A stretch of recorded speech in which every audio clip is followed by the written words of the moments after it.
a gap between our catch ups. Yeah. How's things been in your neck of the woods? Oh, really, really fine for me. Definitely not as dramatic as for you. Nose diving dogs and all. Yeah, base jumping dogs. Literally, we had a big scare this evening. We'd spent the afternoon going to check out a farm in near Bellingen, because we want to after we finish our big lap, we want to buy some land and have some acreage.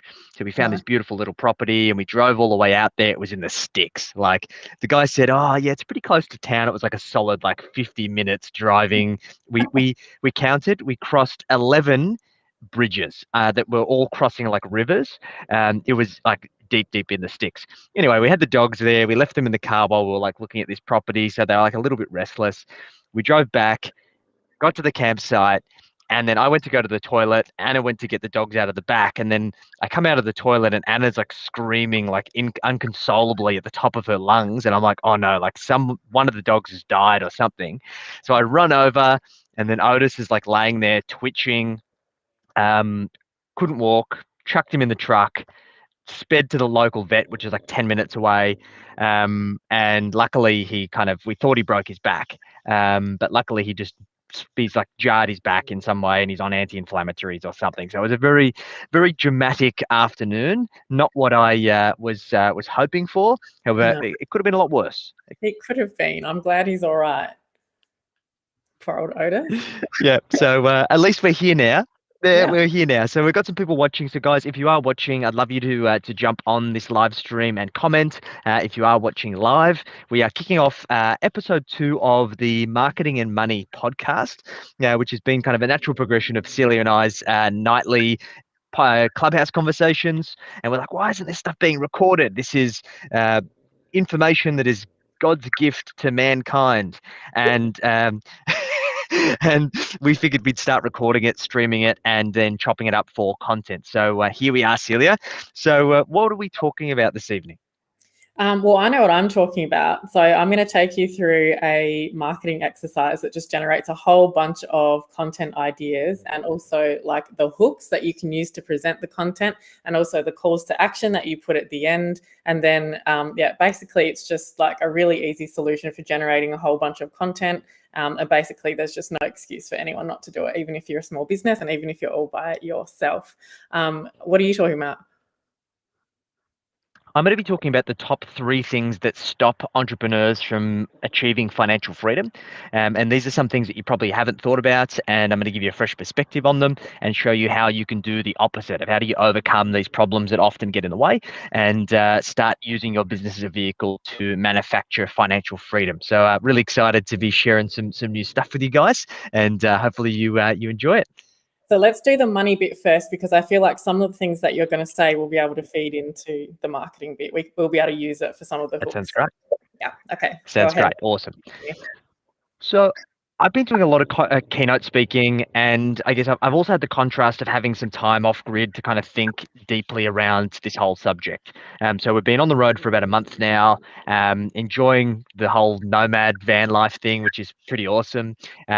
We thought we'd maybe miss some of our material belongings, but actually we haven't missed anything. It's actually been really refreshing, and I probably think I'm more content now than what I was with all of my crap that I had back in Sydney. But there's really 3 common traps that entrepreneurs fall into. And the first one is something that I've been really kind of thinking about and unpacking over the course of the last few weeks, which is this idea between one-dimensional planning and three-dimensional planning. Mm-hmm. So the biggest trap that entrepreneurs specifically fall into is this idea of a one-dimensional plan. I have one thing that I want, and I've got my blinders on. I'm focused on achieving that one thing. I want to hit my next monthly revenue target. I want to save this amount of money. I want to buy my property. I want to pay down this debt. It's typically one main goal or a grouping of goals, which can be sometimes similar, that they're chasing, which is great. Mm-hmm. Entrepreneurs are typically goal-oriented individuals. They can be like a dog with a bone. They just charge at it and get things done. The big issue here comes from the fact that there's always something that comes up that you haven't planned for. And this gets you to a crossroads where you have to choose. So I really want to save up to buy this house and I need this deposit, but I also want to go on this nice holiday, or I want to buy the new car, or I really want to achieve this particular goal in my business, but I've got this thing that I need to do too. There's always this choice that needs to be made, and this comes down to the fundamental principle that if you haven't planned properly, there's always going to be a point of scarcity where you do not have enough means to do everything you want, and then you have to choose. Right. That's how most of us have gone through life, right? Yeah, So, absolutely. in contrast, what if we could have a better way of planning, a way of three-dimensional planning, a way of trying to plan for all of these eventualities and then working out exactly what would need to be done to allow us to have everything? The Okay. epitome of having your cake and eating it too. Cool. Yep. So how do we do it? So, a simple way that we do it is that we need to understand what it is that are the various aspects of our life that we're going to be planning for. So, I try to break this down into really three key aspects. There is the wheel of life. So, there are basically key pillars of your life that we need to consider. There are the wheel of business, the key areas of business that we want to consider. And then there is the wheel of wealth. And ultimately, how do we categorize this? Is that your goals are going to fall into life goals or lifestyle goals, the things that add quality to your life. And you might be thinking, well, lifestyle's great, but I'm more motivated by financial. If you really dig deep in that, your financial goals are a vehicle for you to achieve a better lifestyle or have more freedom and flexibility. Absolutely. Then, business. Business, once again, is either going to fulfill that lifestyle or it is driving ego. And ego is not a bad thing. But if it is not driving lifestyle, it is driving ego. So we need to recognize why we're growing a business. And the third wheel, the wheel of wealth, is this is about giving us the means that do not rely on our ability to produce an active income to allow us to fulfill our wheel of life. Because there is no other reason why you would build wealth.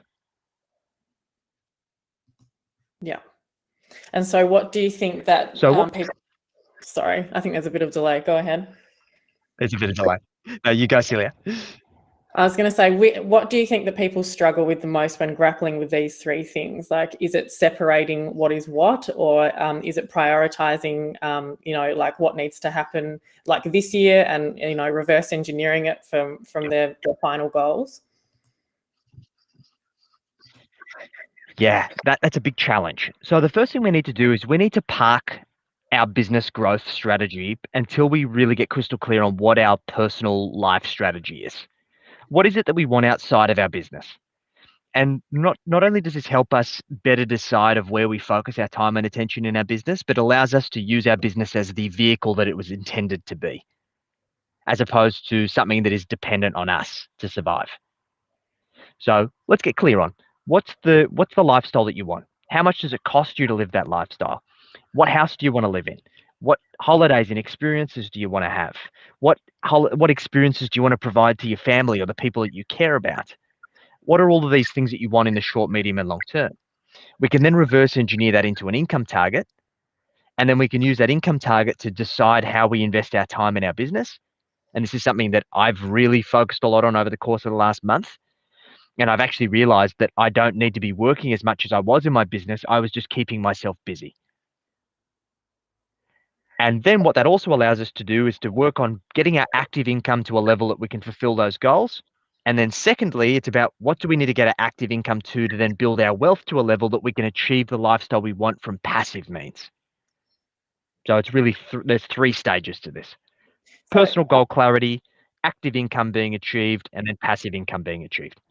yeah, I can imagine that people really struggle with this clarity because perhaps they don't know how to articulate exactly what it is that they want in the future and exactly when it is that they want that in the future, or they think it will change, or they think, oh, well, if this happens, then it'll change, and if this happens, then this will change. So, like, how do you kind of, you're a very decisive person with a lot of clarity, and you know what you want like forever, right? But a lot of people like aren't really like that. So what do you do in order for them to be able to have that clarity and still be able to achieve this type of planning? Yeah, here's the interesting thing. I wasn't always like that. And it was through doing these exercises and iterating these plans and putting myself in a position of discomfort where I had to really think and dive deep on what I really wanted, and even just really to sit in the possibility of what I could want and allow myself to ponder on it. Like even today, going to this property, do I want to live an hour out of a regional town in like proper like the sticks?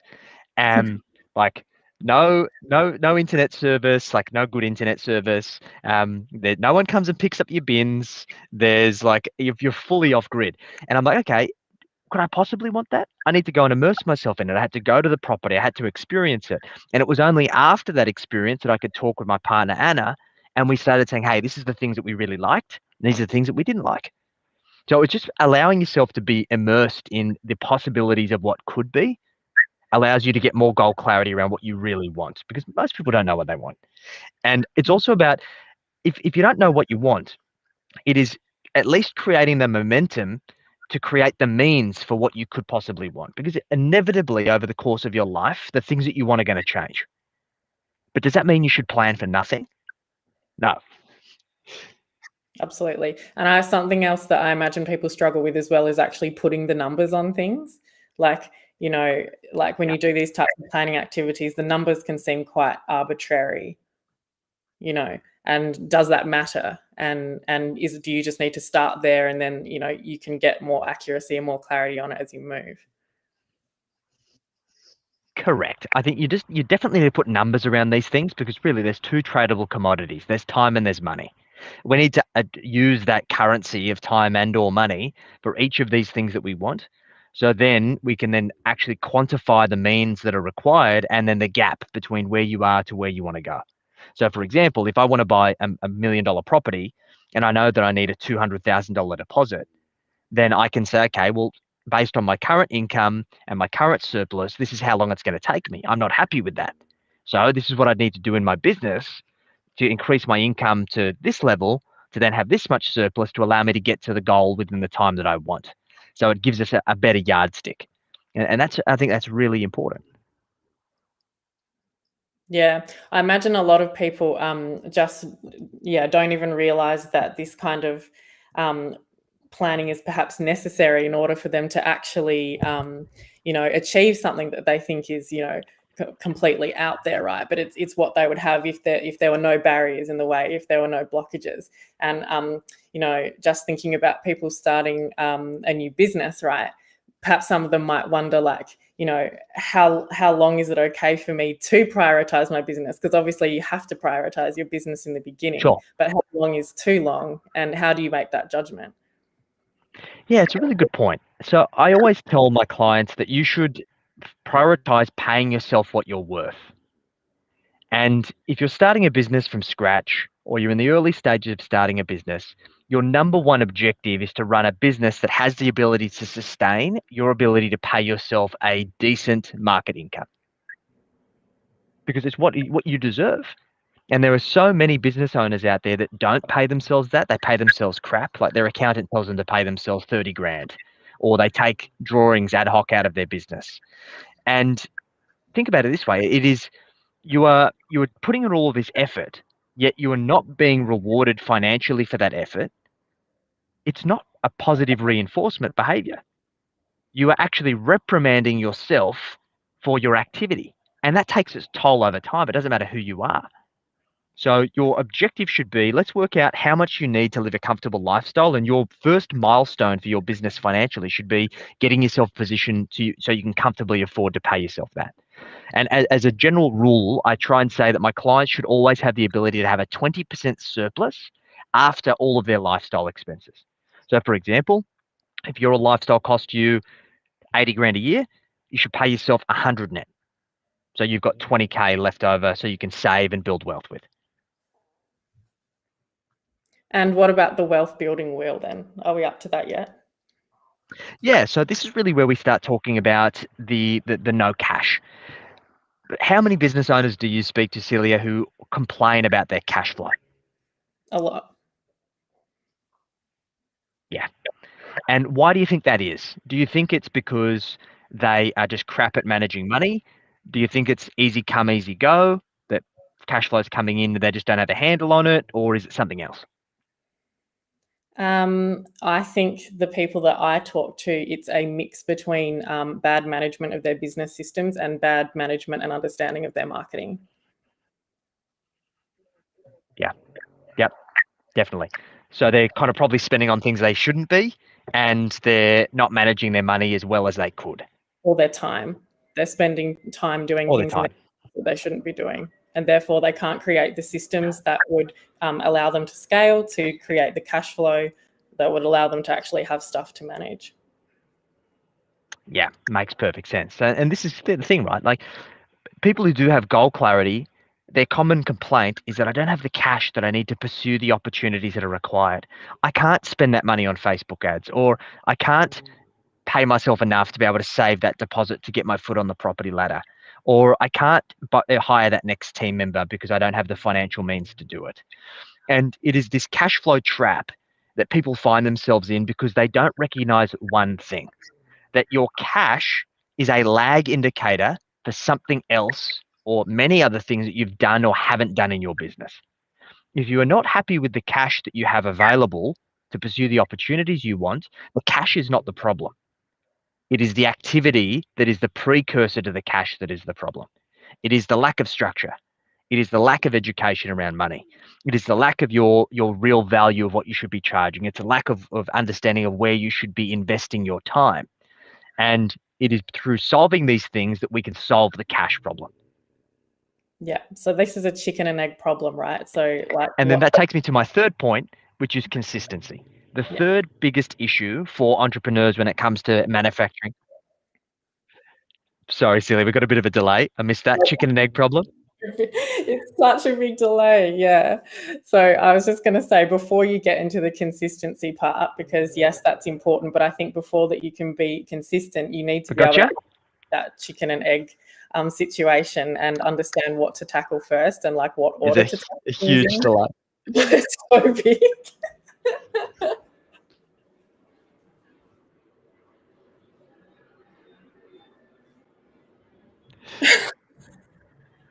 Yeah. So let's talk about the order to do it. The first thing that all business owners can do is increase your price. Like, think about the last time that you increased your price and what would happen if you went and increased your price by 20% tomorrow. And I guarantee you, you will not lose 20% of your clients. You won't. And even if you did, that is now 20% more capacity that you have to sell to new clients who are willing to pay you what you're worth. Because the vast majority of cash flow issues come down to people not understanding their true value in their business. Yeah, it's true. And it's what happens sometimes as well is when you put up your prices, someone's spoken to a previous client that you've been with and they're like, and they know what you charged and they're like, oh, you put up your prices. And you're like, yep, new quarter. But usually they don't charge you on it. Exactly. 100%. And then the last one here is the consistency piece. And consistency comes down to, once again, the allocation of resources. Entrepreneurs are inconsistent in so many areas of their life. It's this vicious roller coaster. They have one great month followed by a shitty month, or one great quarter followed by a shitty quarter. They have one great month of sales followed by the next month of delivery. And then they've got to then build up their sales pipeline again. They've got one great month of savings followed by another month of being a write-off. And it's like this constant one step forwards, two step backwards. And this creates really two things. It creates a muscle memory of inconsistency of outcome.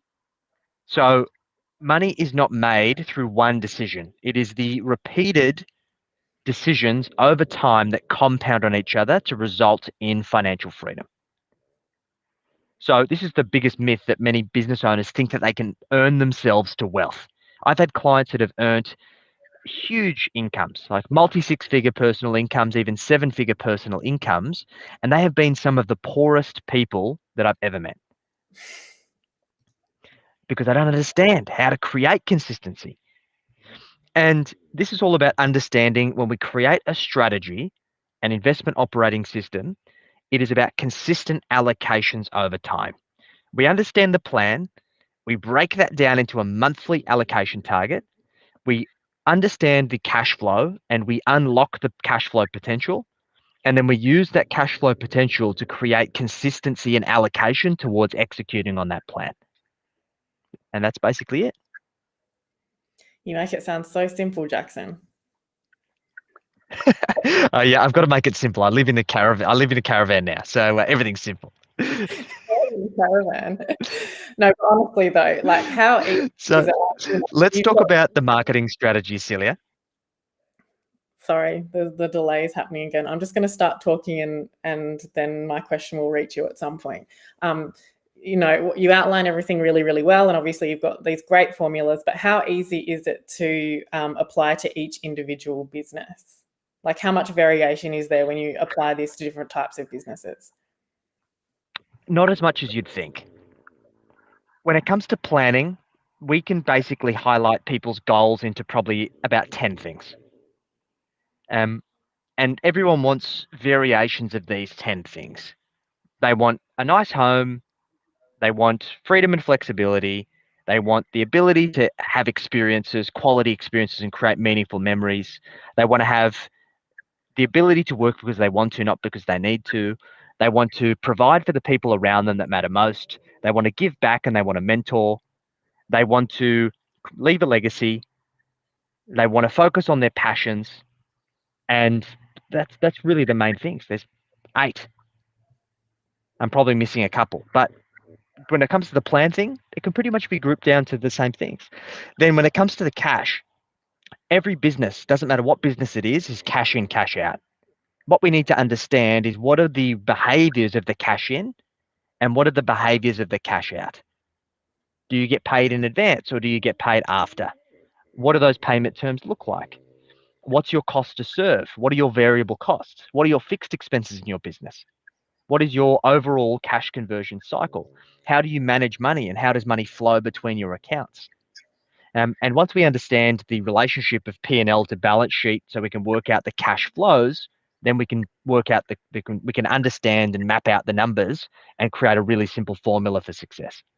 And the consistency is about firstly solving the cash flow issues and understanding how do we use that for our benefit to create consistent cash flow over time, which allows us to create consistent outcomes.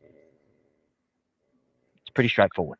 And importantly, this is what you call the wealth mastery machine, right? Because when we sent out the email earlier this week, we were talking about, you know, what is a wealth mastery machine and, you know, why it's the key to your financial success and your financial freedom, right? So these 3 pillars, the business, the life, and the wealth, is what make up the wealth mastery machine. Exactly. And the reason why we call it a machine is because that's what it should be. A machine should be reliable. It should be something that you can run on autopilot.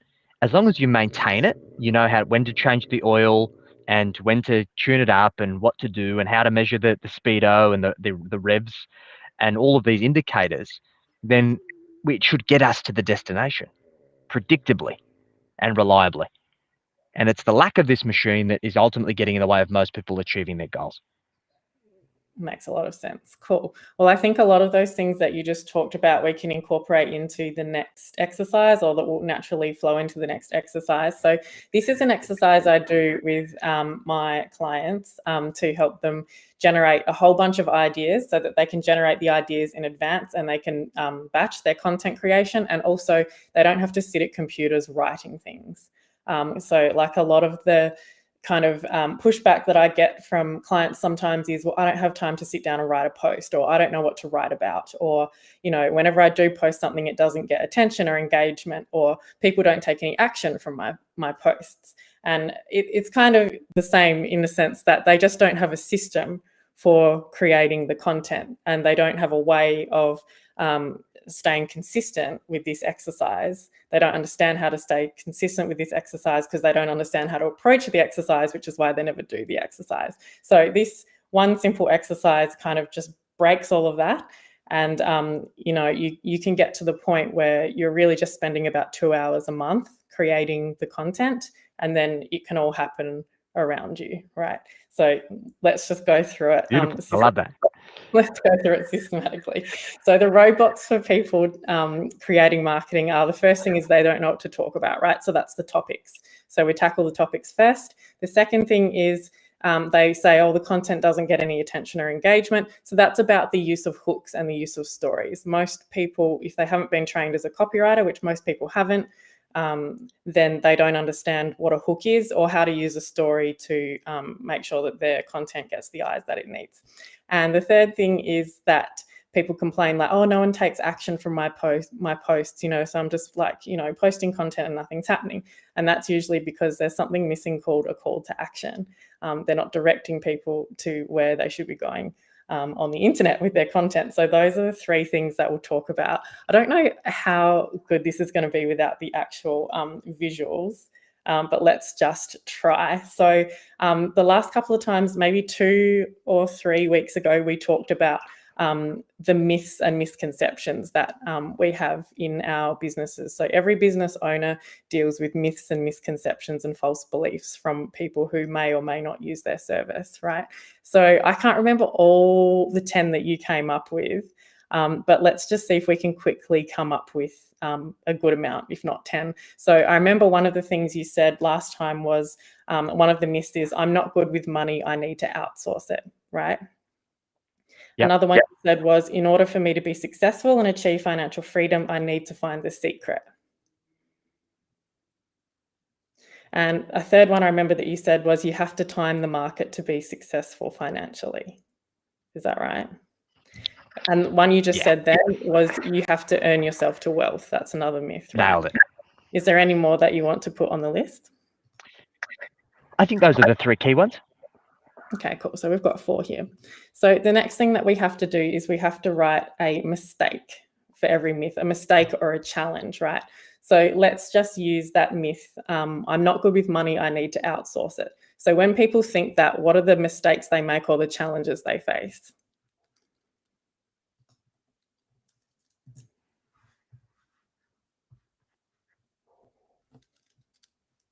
The first mistake that they will make is that they will go and hire a funds manager and just hand over all of their money. And that's not solving the core issue, the fact that they don't know how to do it for themselves. And why is that issue? Why is it a core issue? What kind of problems does it cause, that issue?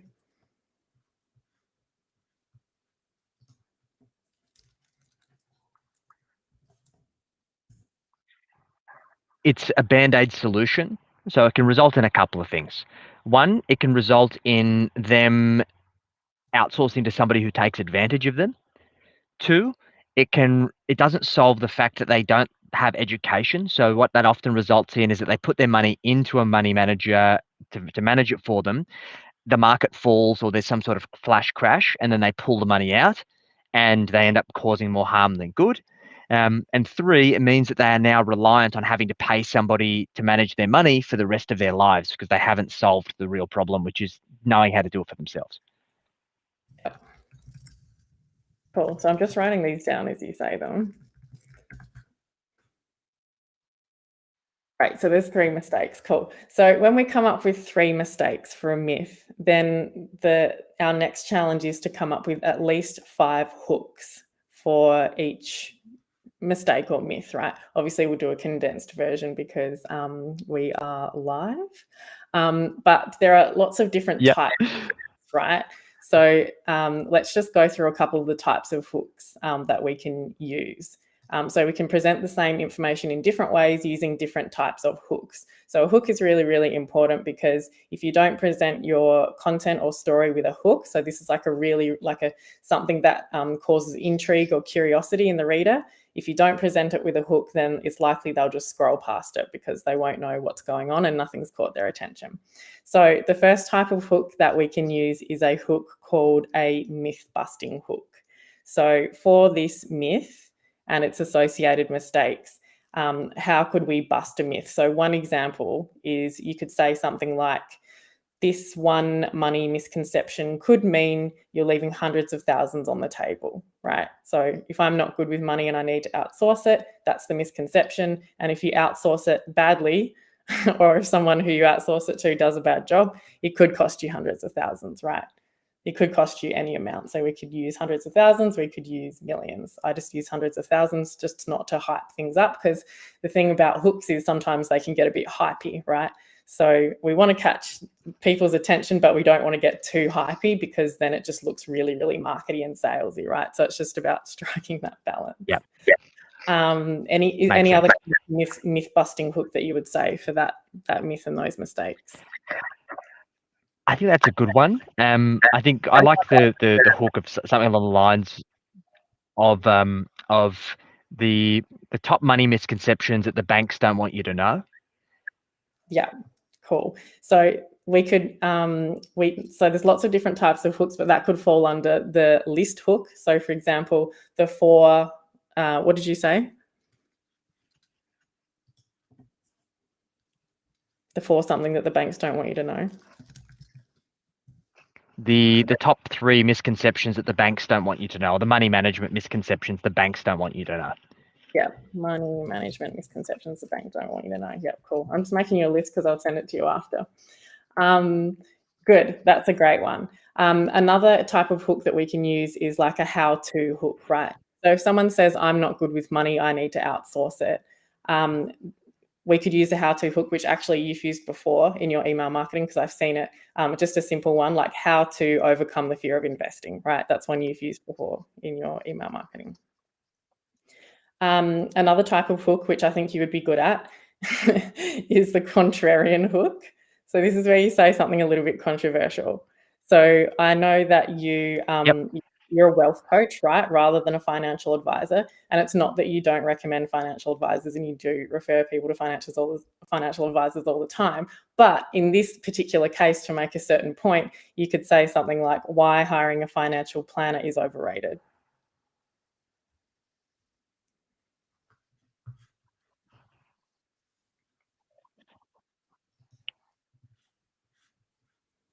Are you there? I'm not sure if the delay is still happening.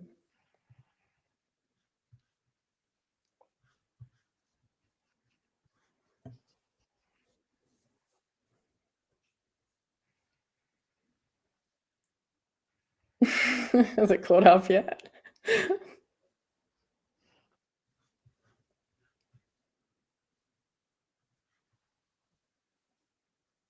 Yeah.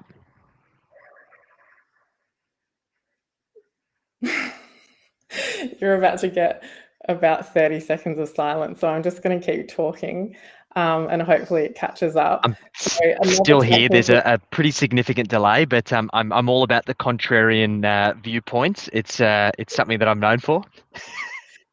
It is, yeah. Another type of hook that you can use is a question or curiosity hook. So you could say something like, and this is one that you've used before, you could say something like, can 15 minutes save your financial life? So if someone believes they're not good with money, they need to outsource it, there's nothing they can do about it. If you ask them that question, can 15 minutes save your financial life? They're likely to click on the email and they're likely to read the information, because, 15 minutes, it doesn't sound like a long amount of time. And, it's not a lot to commit to, right? So this is another type of hook that you can use. I don't know if I should wait for it to catch up or not.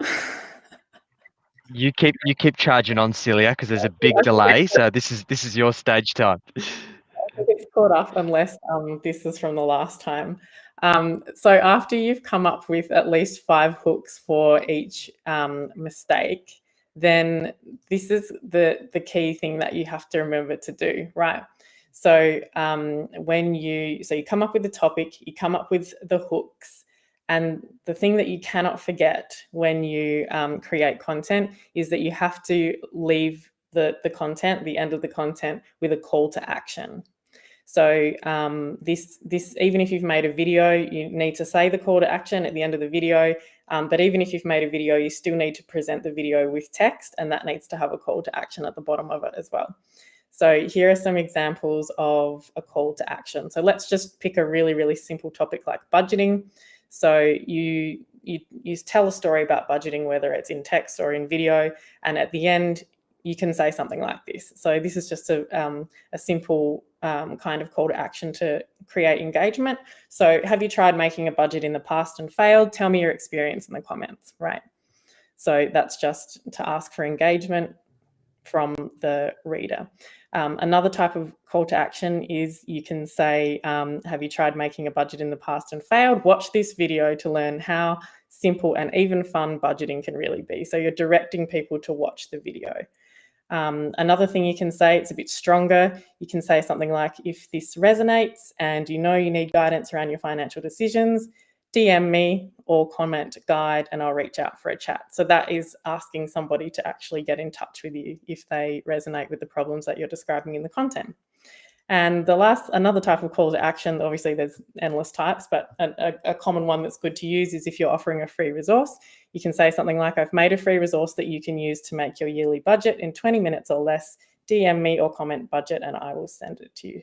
So those two are a bit stronger at the end, and it's a good idea to just mix up the type of calls to action so that you're not, telling people to get in touch with you directly every single time, but also you're not being too kind of coy and not asking them to get in touch with you either, just to strike that balance. And this is the key part. Once you have done those three things or four things, whatever it is. So let's just go over what it is. It's coming up with the topics, and then it's coming up with the hooks, and then it's coming up with the call to actions. Yeah, three things. Then what you need to do is it's like what you were talking about before, Jackson. You've just got to create habits and create consistency for yourself. So what I advise people to do is once they have the topics and the hook lines mapped out and the calls to action, all you have to do is set aside a couple of hours a day, a couple of hours on one day in a month. And you can make, obviously it's up to you how you manage the time, but let's say you put aside 2 or 3 hours on one day in a month, right, to make 12 of those into short videos. So you'll find that when you use the hooks to tell your story conversationally to the camera, like you're telling a real person, that you automatically tell the story in a logical, interesting, natural way. So you don't have to write every single word of what you're going to say in the video. All you need is that hook and maybe 3 dot points or something. And then you just press record on the video and just say it. And it doesn't have to be long. It can be, 30 seconds, 1 minute, 2 minutes, 5 minutes. It doesn't have to be a long thing, and it doesn't have to be professionally shot, just on your phone or on Zoom. Then you make the 12 short videos and you send them to a social media coordinator to schedule 3 a week. Let's just say 3 a week. It's kind of like the arbitrary amount of dollars that you have to come up with sometimes first to make a plan. So let's just say 3 a week, right? You're going to post 3 a week on one platform. And since the topic and the hook is already decided and the video is made, it's very easy for a copywriter to just go through and write a story to present each video. So you don't have to sit down and write it. You can pay a copywriter, and it doesn't have to be you should pay people well for their job, but if you need to use a copywriter on Fiverr because you're a new business, then use a copywriter on Fiverr and they'll be able to write you a promo because they've already got the hook and they've already got the content in the video. So they know exactly what needs to be said. You don't have to explain what needs to be said. The video already explains it. Then the copywriter can write a written post on each of those video topics and use a different style of hook and a different story and choose an intriguing image to go with it. So they're repurposing the video you made as a written post, right, with an image. And they can then do the same with an email, right? They can write a piece for your email list on the same topic, but with a different hook and a different story. So then you can see, if you're lucky enough to have a social media coordinator or a content team, how they can then just mix and match across the different platforms. And all you're doing is dedicating 2 or 3 hours a week to shoot 12 videos. So that's how you solve the problem of not having time to make content, not having anything to talk about or write about, and not wanting to sit down at a computer and writing it, and not having people taking action from your posts. I love this system. It's the best. We were on the content bandwagon for so long before we discovered this. We're just on this it's really kind of the hamster wheel of content creation. And then when we discovered this kind of approach to doing things, it just was a game changer. So, a question for you, Celia: where do you think new businesses get stuck the most in terms of those 3 things? What part do you think they find the hardest? I think that honestly, it's just a mindset issue at the end of the day, because we can all shoot one video, right? So when I say to someone, let's just do one video this week, Okay, here's the topic, here's the hook, here's the 3 dot points you should talk about, and just post one video and don't worry about what's happening, next week or, just do this one. Even then, they often don't do that one. Right. So it just I honestly think ultimately the time management problems, the I don't know what to say problems, all of that is really just masking the I don't want to put myself out there because I'm worried about getting criticized or I'm worried about sounding wrong. Or I always hear like, oh, once you put it on the internet, it's on the internet forever. It's like, yeah, but like, is anyone really like looking for your video that you made like 3 years ago on like Exactly. It's not like it's nudes or something. yeah, exactly. And honestly, even if they were nudes, like how would you find them? Like, it's just like it's like, yeah, technically it's on the internet forever, but so is everything else that's ever produced for the internet. It's like, it still gets lost in the sea of everything. It's just these are all just excuses for not wanting to put themselves out there. And that's really the ultimate issue that needs to be overcome is that big mindset issue. Exactly. 100%. I think that's so important. So let's work on some actionable takeaways, Celia, of how people can overcome that mindset piece and actually go into the motion. Because this is a really simple process, but I think people who are watching this, they're going to be in one of two camps. They're either going to be what I call Mexicans or they're Mexicans. They're going to go and do it or they're not. So how do we help the Mexicans who are going to make excuses? Well, the reality is you have to tie it to your purpose and you have to tie it to what you want. So if you really want to be successful in your business, the marketing is required and good marketing is required, and good marketing ultimately just equals you being on camera, offering value to people, and educating people. So if that is there, like that you've tied your business success to, your lifestyle goals, as you mentioned in the Wealth Mastery Machine, and you understand that this is the way of getting there, then this is how it needs to happen. That's on a macro level. On a micro level, I always use a metaphor of a spotlight, right? So, basically, you know how a spotlight works and you can only push it in one direction. So when you're putting the content out there, you're not talking about yourself. You're talking about your ideal client, right? And you're talking about their situation and their challenges, and you're helping them. You're using the video that you're shooting as an opportunity to help them, right? Which is something that you really want to do because you really genuinely want to give that value. And so, you're talking to them and about them and helping them. You're not really talking about yourself. So you don't need to worry about like, oh, am I performing or am I looking professional or like anything like that. It's like, as long as I'm offering value to my audience, which you do because you know your stuff, right? And you're educating your audience, that's really all that matters. The spotlight is always on them and you're just the facilitator of them learning. And I find that that's just really the easiest way to overcome, not wanting to, get on a live stream or shoot a video or, whatever it is that you really need to do in order to put yourself out there. Exactly. And look, I think there's always an excuse you can make. Like tonight, I sent you a screenshot and I'm like, my internet's really shit. And you're like, hey, do you want to reschedule? I'm like, no, let's just do it. It's just a chat, right? Like, and I Yeah, think this is about breaking down these barriers. Like, who knows if this even has turned out properly? At the end of the day, we've just had a good chat, and we've hopefully shared some cool stuff that has hopefully worked after my dog nearly broke his back. Um, so you either find a way or you find an excuse. And I think exactly. if this comes back to that previous point, Celia, because I think this all links back together, is that your lack of consistency in business comes down to that principle of how you do anything is how you do everything. If you're Yeah, the type of person who can quickly make an excuse of the reason why you don't get in front of the camera or you don't do your content or you don't do your marketing, where else is that showing up in your life and your business and exactly. causing you to fall short of your goals? Exactly. It's totally true. And yeah, I think if we've demonstrated anything tonight, it's like the internet's not good. Jackson's dog fell on his face and nearly broke his back. He's out in the middle of nowhere. It's dark, like, all of those things. It's like, doesn't matter. We've scheduled this. We've set out the email promo.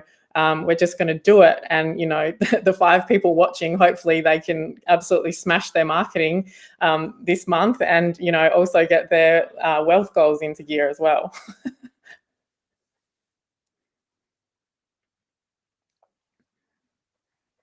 100%. That's what it's all about. So, Celia, we've shared some great value.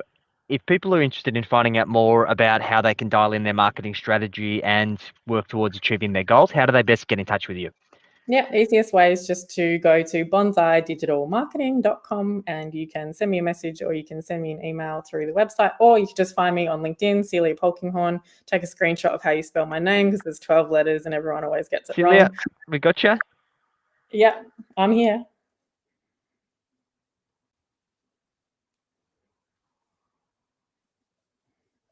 Are you there?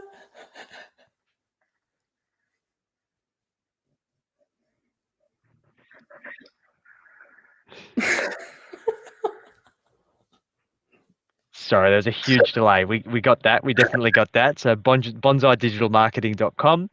And are there any resources that you can give the watchers? Yeah, absolutely. So if content creation is an issue for you, I have a There's a steep delay. delay. Yeah, I have a creative content playbook that I can send you, and it's got a whole bunch of like hook starters and headlines. I think we should quit while we're ahead, Celia. Just quit.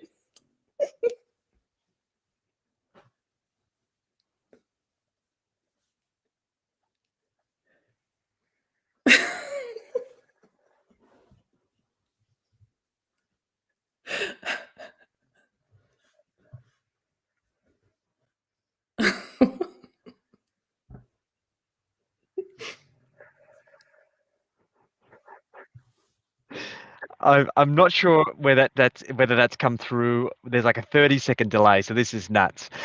So guys, hopefully you've been able to hear us okay in a coherent conversation. We're going to wrap this up tonight, Celia, and next week, we're going to make sure that I've actually got good internet so we can do this properly. So, guys, hopefully you've enjoyed this stream. If you want to reach out, have a conversation around your money or your marketing, please feel free to get in touch with us. Love to have a chat. We do this Wednesday nights, 8 p.m. Across all of our social medias. So I'd love to have you join us. Hit us up with your questions, and we look forward to catching you next time. We'll speak to you soon. Bye.